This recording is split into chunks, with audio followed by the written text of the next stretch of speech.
I was forced to innovate. I was forced to think by necessity, originally. But then when I got into it, and I started to teach this on a regular basis, I realized, and the innovation became because I really wanted to, because it was just very different. Now I'm starting to think more about, I'm looking at how people move, how they put their hands on the platform, how fast they transition. I always carry like a stopwatch. I'm seeing how quickly they get into the exercise and so on.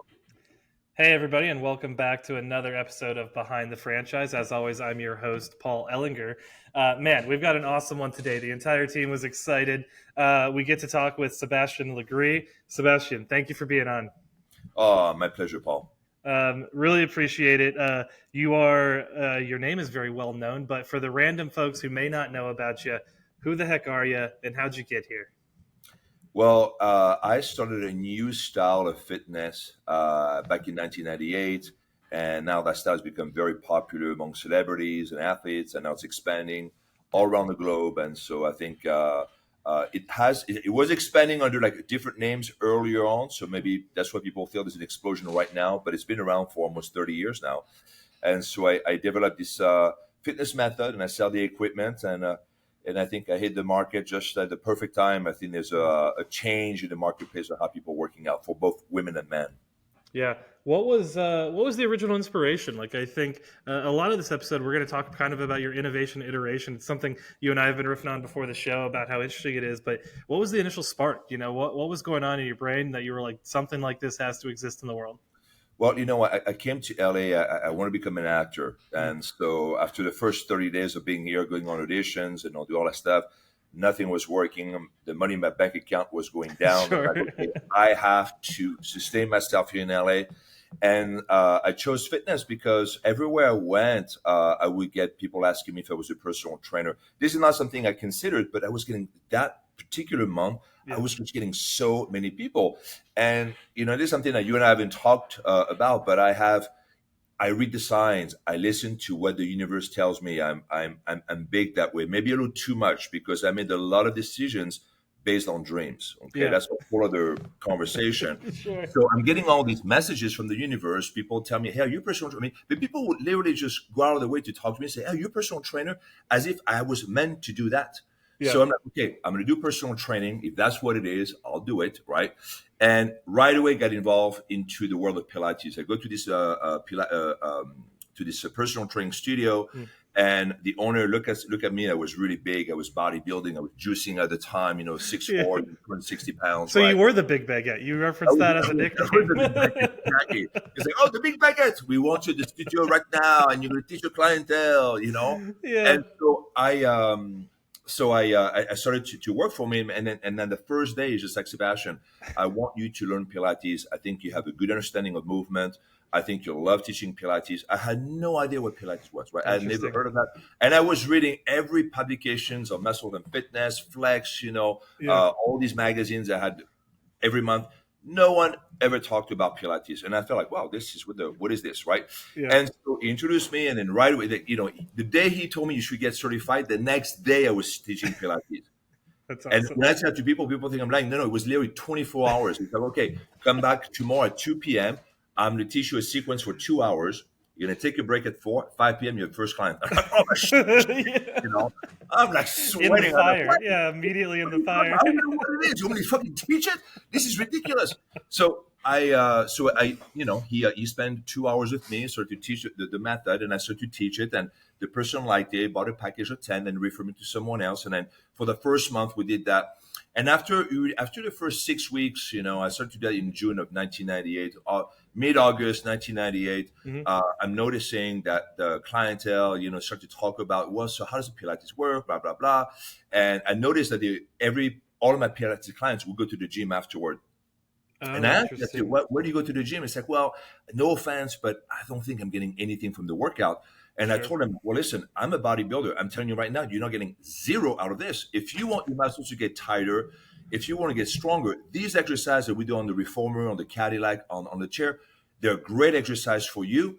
I recognize the benefit, but you're not going to get that tight ass, those abs. You want to lose some fat. You're not going to lose fat doing Pilates. There's no cardio. There's too much talking. There's no circuit training. I mean, everything is missing to lose the fat. So I went to the owner and I say, listen, these clients are going to leave. Okay, they're not really happy. They want to get more. Mm. Are you okay with me modifying the method, or you want me to take strictly Pilates on these machines? And Ivan is like, listen, I don't care what you do on these machines, as long as Yeah. you keep the clientele happy and coming back, and then give them results. That's all I care about. So Yeah, do fair. what you feel needs to be done. All right. So I started to basically do a circuit training, and that's how Lagree started, doing a circuit training using Pilates Interesting. equipment. But I've never used any of the Pilates training techniques because even though it is said that Joseph Pilates was a bodybuilder, Yeah. I'm so sorry, but in the Pilates protocol, there are no bodybuilding reference. There's nothing about time under tension or muscle fatigue Yeah. or progressive overloading. I mean, just recover. There's nothing. It's completely absent. And when you read his book, Contrology, he doesn't talk anything about bodybuilding, right? Sure. So okay, so Joseph Pilates is a fucking bodybuilder. Great, okay, but I'm telling you, there's no address to bodybuilding in Pilates, right? Mhm. So what I did, I used my training techniques using the Pilates equipment, and oh my God, Paul, the demand skyrocketed. I mean, from 1 week to the next to the week, within 3 weeks, I was working 60 fucking hours a week, man. No way. Oh yeah, I had a TV station coming into the studio, doing basically an interview on, hey, what is this Yeah, what workout? the heck is going on here? What are you doing? Exactly. I got invited to a talk show. I mean, right away. Oh, all the things that I thought would happen if I would become an actor just Yeah, happened right sure. away. All you had to do was this. So I looked at the universe. I'm like, all right, I got you. Okay. Yeah. But, it took me a while for me to fully commit to Lagree Mhm. because I'm a narcissist, right? And so It is named after yourself, right? So exactly, yeah.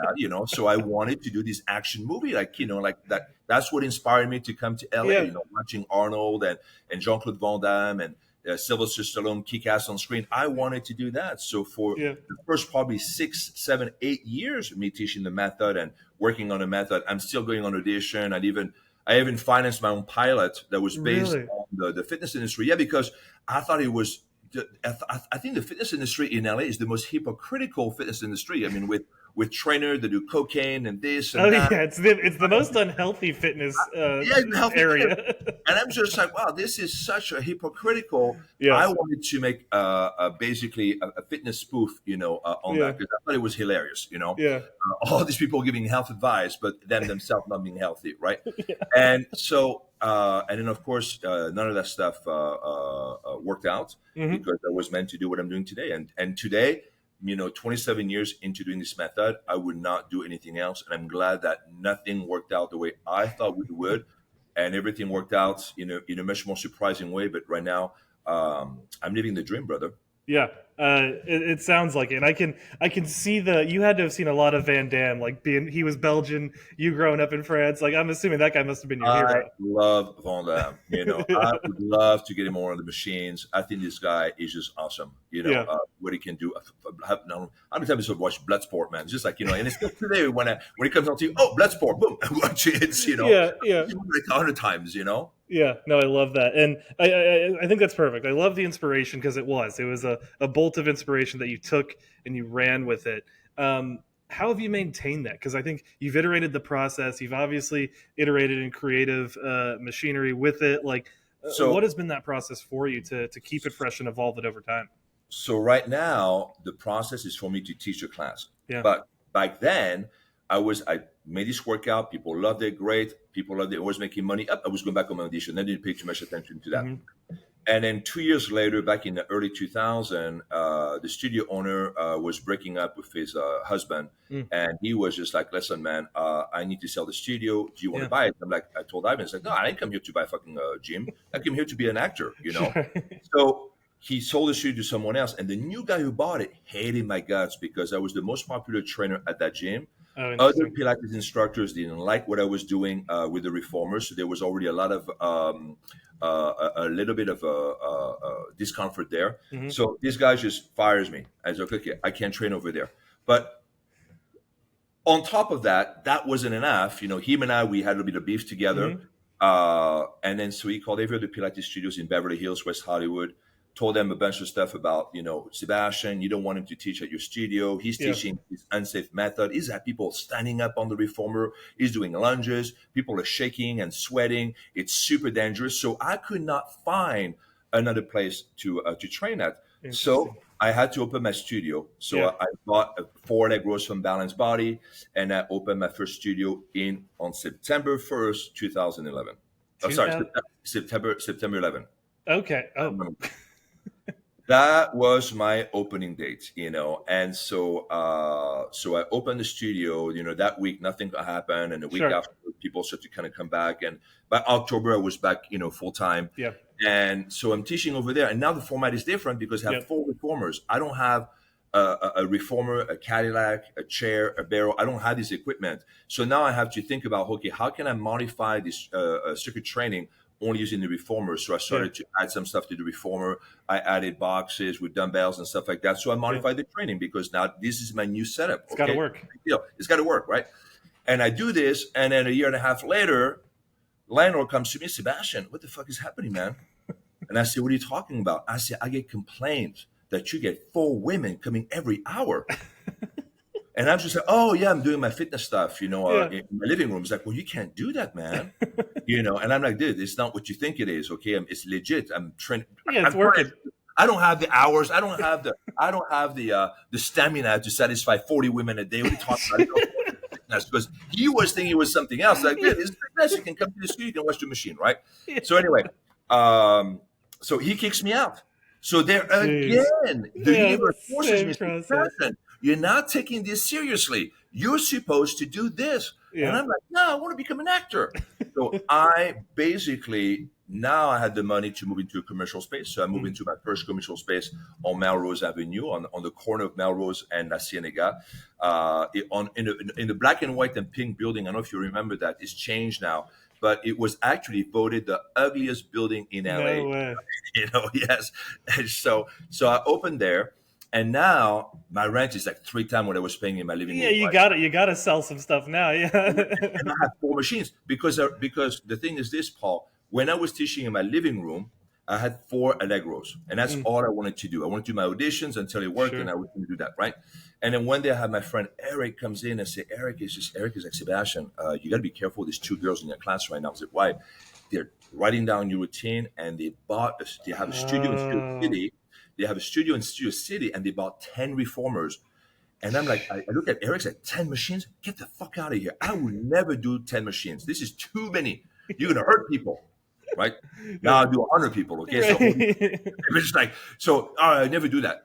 And now here I am, and force, so I move into this commercial space. I have my 4 leg rows, and then I have this huge space, huge rent, and every class I teach is always one extra person showing up to class and say, "Hey, I was just seeing if I could, jump in." And then I'm looking at that, and I'm like, "Oh man!" I do the math. I said, if I buy 1 more leg row, that leg row will actually pay for the difference in rent. So I buy a 5th leg row, so now I have 5. Class is always full, and then of course I had a kid at that point. My first son was coming, and I had a daughter on the way, and I'm just like, oh man, so got bills to pay.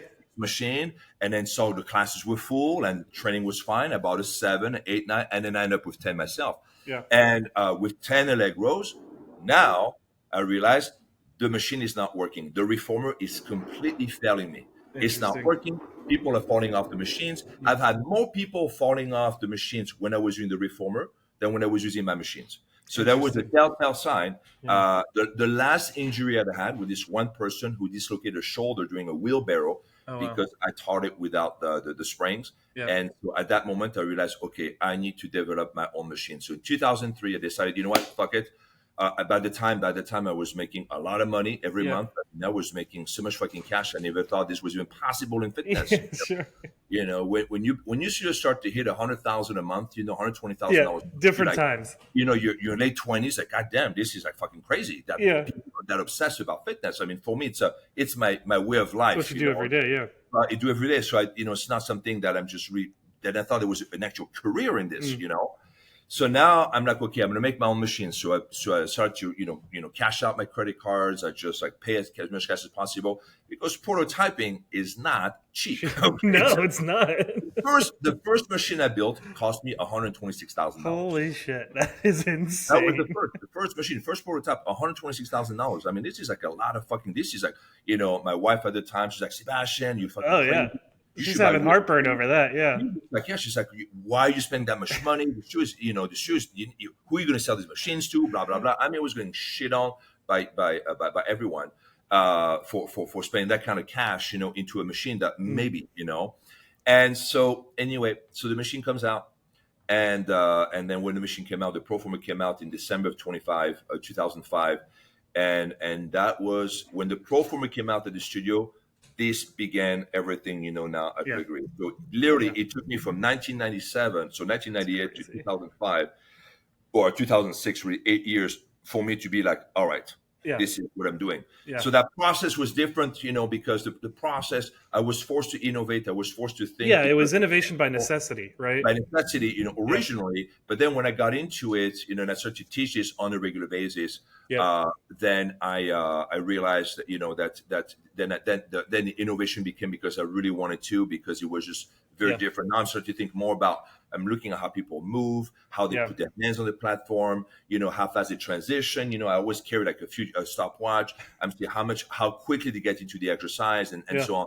Because from the get-go, the workout has always been a circuit training workout. It's never been anything else. Yeah. So there's supposed to be zero fucking time in between exercises. You go bum, bum, bum, Yeah. bum, bum. That's But it. if it takes them 10 seconds to get the next exercise ready, that's a problem, right? So it's like Yeah, if there's you took 10 innovation seconds in that. and you got to zero. So me, I became extremely, and now I'm extremely specific about time. Yeah. All the machines I'm developing now, for example, if you look at I have over 200 patents. Mhm. All of the patents are there to facilitate transition, Mm. right? The standing pole, I have a standing pole by the Megaformer. Okay, Yeah. no one else has that. Okay, why? Because if you're about to lose the balance, you can't reach the floor. You need a Yeah. pole right there. So I spent years figuring out how was the perfect pole to balance on its own. Yeah. Everything that I do is exactly to make the user more comfortable, Yeah. and then for them to understand. Today, I cannot wait until these machines are digital and electronic, because that is going to fast forward the learning curve. Sure. People will be able to get the method in a few minutes, where it might take them a few sessions right now. Yeah. And then it's interesting because I think that's like, as you were explaining that, the shift between innovation by necessity to now almost like a philosophical conversation on quality, right? Like you've reached a point in your career now where like you don't need the cash right now. Nobody's kicking you out of your spot. Like you're good.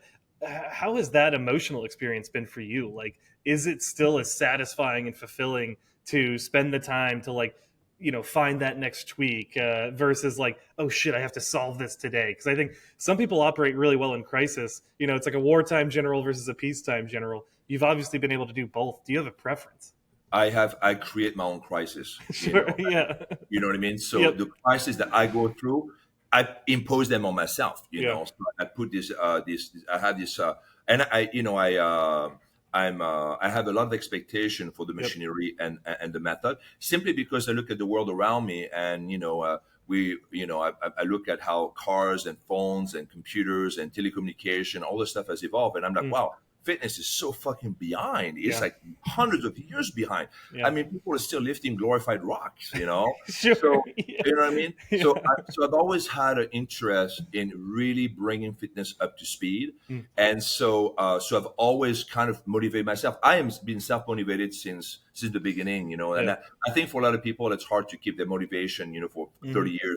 But now I'm more motivated. I'm more excited. I got more energy than every time before, Yeah. because I have 27 years of tried and proven product. So now when I talk to people, I'm not even asking, I'm fucking telling you, Yeah. and I'm just now. Yeah. I'm This is no longer a hypothesis. This is like a valid opinion. And the people when question me, I just delete and I go to the next one. Yeah. And now I'm able to move mountains, because I have all the experience. I have the resume behind me. I have Yeah. all the studios, and things are really happening at a fast rate. But now I have also access to resources that I didn't have Yeah. 10 years 100%. ago.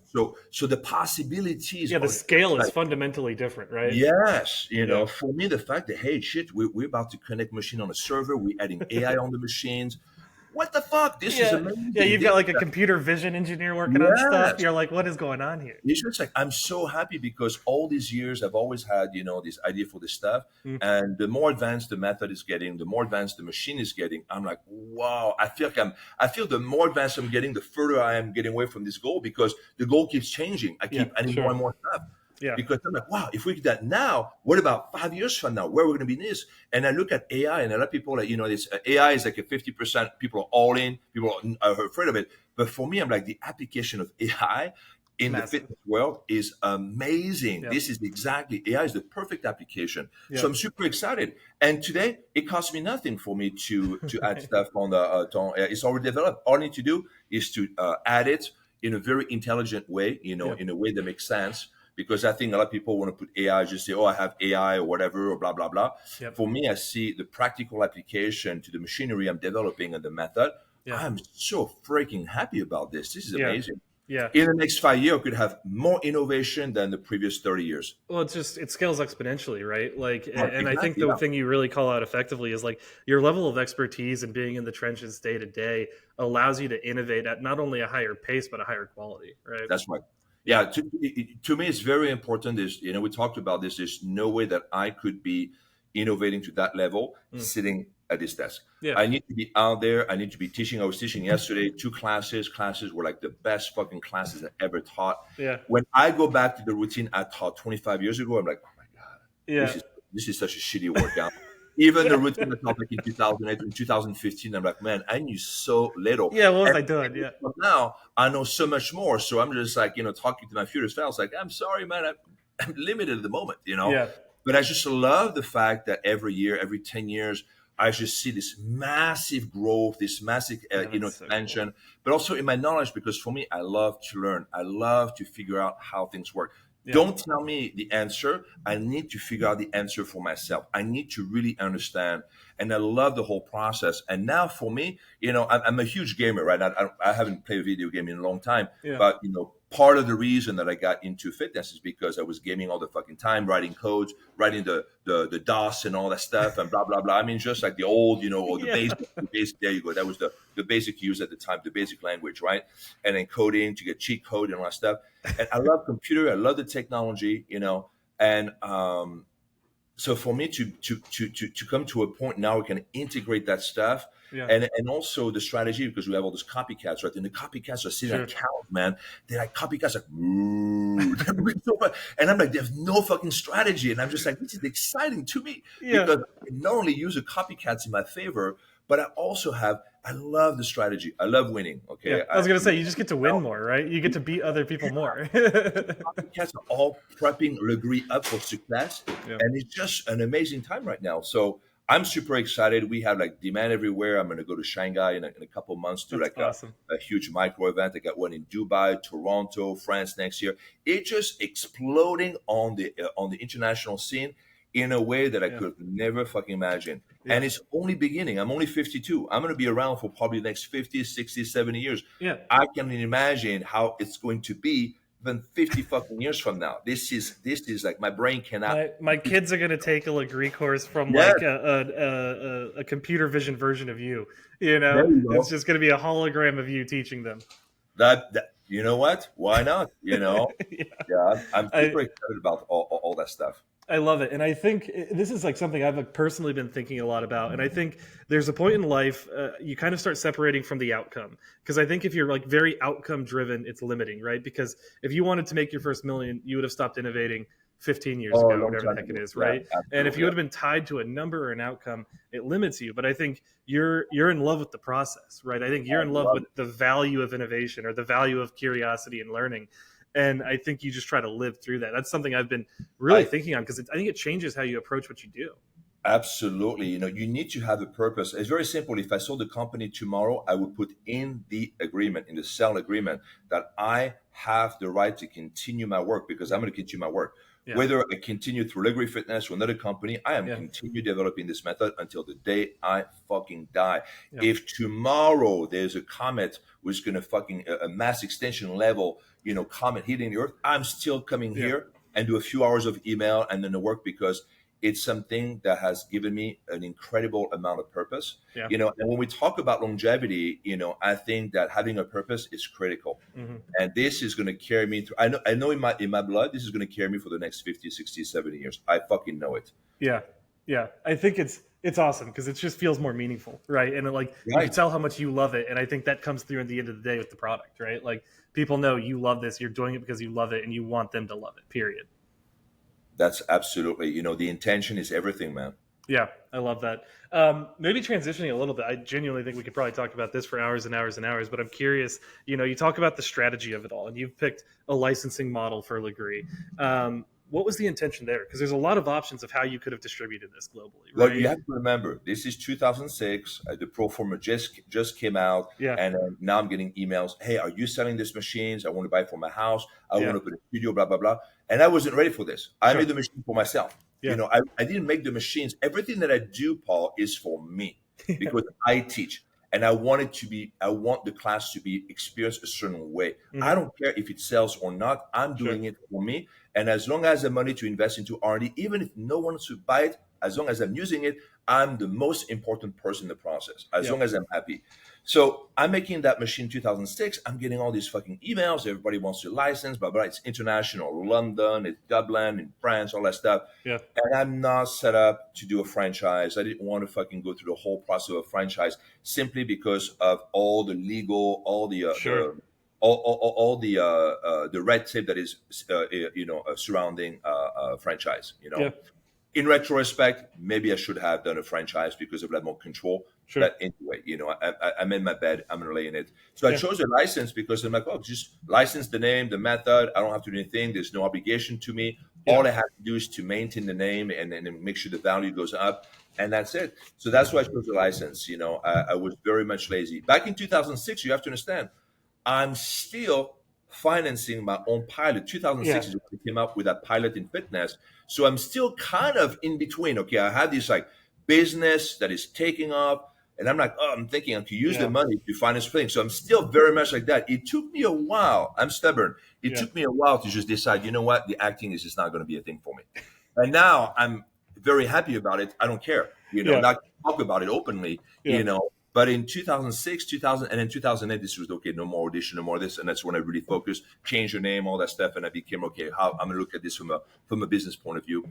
Um, so that's why I chose the license concept. It was a lazy approach. yeah, Okay. yeah. I didn't want to get too complicated. I had people want to open studios with me and like, it's running my Well, and I one think studio it's a right now. means to an ends almost, right? Like you were again. It seems like you're just way more bought into like I want to constantly improve this. It'll sell regardless. Like let's just go do the thing. Is that a fair way to look at it? Exactly right. And that's always been like that. For me, I Yeah, don't do any consumer group focus or focus group. I don't do any market research. Everything we do is because I decide, you know what? I think we should put a big dildo on the carriage. Let's do it. sure. And then let's do it. There you go. And out comes out, hey, everybody loves the It's dildo on the like carriage. Excellent. it's like And from that's, Burn After Reading. Have you seen the movie Burn After Reading with like Brad Pitt and oh uh, yeah, that was, yeah. Uh, um, interesting. I love that, and I think that's fascinating. So I'm curious as well. Like you're exceedingly decisive. That's obvious, right? And I would assume you'll write it off as some arrogance or whatever. At this point, it's expertise. When you were younger in your career, was that helpful or did it hurt more? Right? Like I think now you've got 30 years at this and you're fucking awesome at it. So obviously you can be decisive. Were it you as decisive when you started? No, it was, you know what? I never questioned that. I've always known what to do. Yeah, And I've never questioned myself. yeah, I just like, I release something. And because, like I said, as long as I like it yeah. and it makes It sense works to for me, you. and I know the people do, and it's the same thing like that. Every machine that I make, I just don't really focus on. I don't really care about whether people are going to think or not. I'm just going to do it because it makes sense for the training. I was probably not as bold, I would Mm, say probably in 2006, 2007, 2008, because, I'm just not sure how people are going to respond. But sure. now, after 27 years, I mean, I'm just like, it is just black and white. I tell people, do this, I have to do this. That's it. There's not, I can tell you why. I just tell you that this has to be done this way. Yeah. And then I'll tell you when the technology is right, then I'll market it. Yeah, yeah. I mean, I think it makes a ton of sense. And I do have to ask, you have a documentary. You have acted at this point. Yeah, I have. So I did one, about the future of fitness, Yeah, and that turned out to be, we shot for 4 years. I got completely distracted because I'm not just interested in fitness. I'm interested in wellness. I'm sure. I love biohacking. So Yeah, so for me, biohacking is the future. So I do some biohacking myself. So I wanted to find out more about this. So we end up interviewing, like, I think, 110 people. We have like oh, wow. terabytes and terabytes. But you know what? This was my PhD in fitness, Yeah, and I've learned so much. And I realized, I made a critical realization during that first documentary, that fitness was going to continue to grow mm, exponentially, but not for the reason that people think. And I came to realize that we're coming to the end of an era in fitness where people are focusing on the physical benefit, the sure. physiological, biological, anatomical benefits of fitness, the superficial benefits. Yeah. And now people start to realize that the fitness is so much The psychological deeper. benefit of fitness, Yeah, right? exactly. It's Yeah, mental, psychological, intellectual, social, emotional, and spiritual. yeah. So everything that I've learned allowed me to pivot then, and then start to create new machinery, which are very successful right now. Yeah, And now I'm doing a second documentary on really fitness and spirituality, interesting.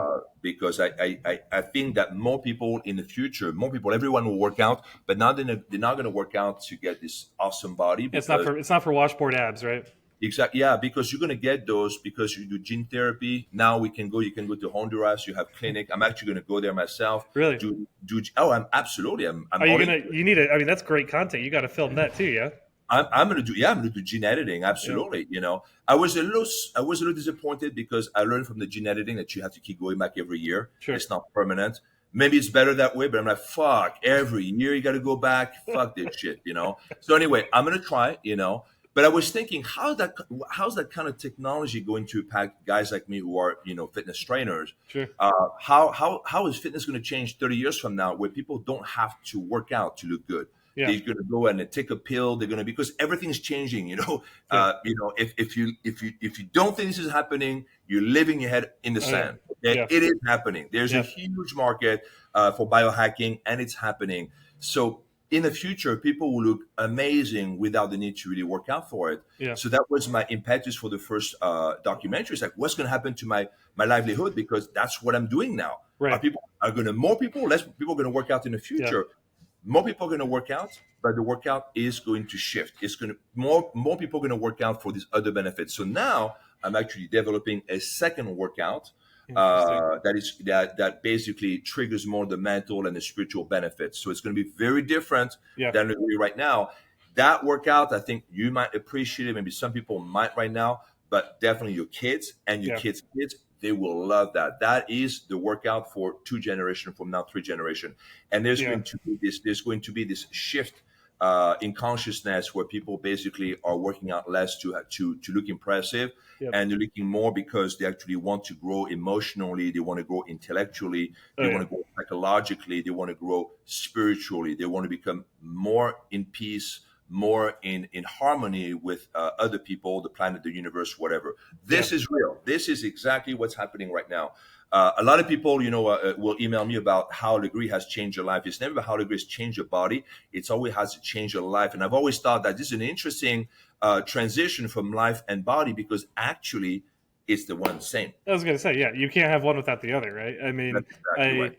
I think it's brilliant. I think you're catching on like a ton of macro trends all at the same time. Like you just look at the increase in anxiety and depression among the younger generations. You look at Boom. the decrease of community. Like I would argue, Boom. like religiosity is dropping. Like people have less built-in community that they're tying into, and I think a lot of that can be found through physical exertion, right? Oh, Like it's awesome. fitness club in the future are going to become the new churches. Yeah, yeah, When you look at in the 1800s, when people were moving from the East Coast to the West Coast, and they're building these churches, everything was built around the church. yeah, Everything, right? yep.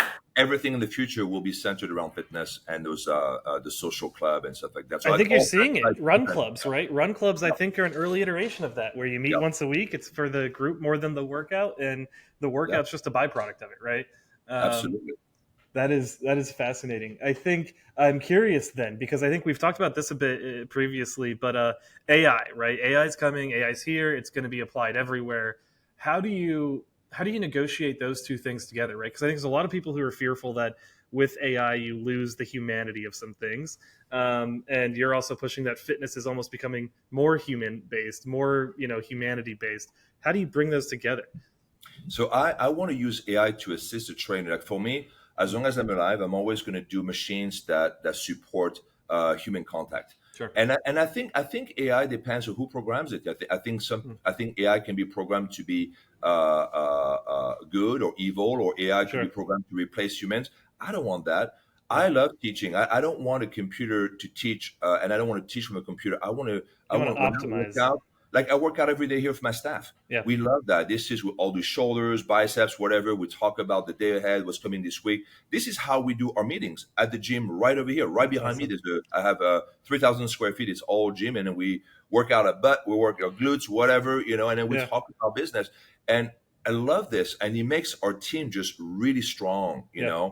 So I want to use AI to enhance that component. I Yeah. don't want AI to replace it. So I will never use that. A lot of my licensees, I say, "Hey, are you going to make a machine that can teach a workout by itself?" It's like, yeah, of course, but I'm still going to be teaching, even Yeah. though the machine can do it, because I like that. Yeah. I like. Yesterday, I taught these two classes, and when I teach, I really am able to, as the machine gets more sophisticated, I don't have to babysit the clients, and I really Sure. can tell them what's going on in their body, in their brain, on an energetic level, for Yeah. example. How's this part of their life and everything. That's what really interests me. So again, I think that I'm going to evolve the purpose of the teacher, so Yeah. that the teacher will be more like a spiritual leader, more like a guide, Yeah. instead of just, focusing, all right, I'm going to do 1 yellow spring, 1 minute. All of that's done by the fucking computer. Yeah.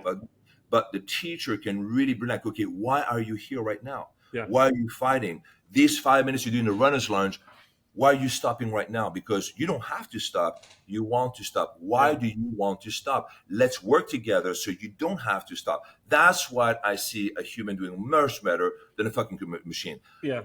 If a machine gives me like a bunch of like confettis, boom, ah, you did great. That was 3 minutes. Take your Good job. dopamine hit, Fuck that. take your No, I'm dopamine not hit. doing that. I want the machine to calculate my performance, all that Sure. stuff.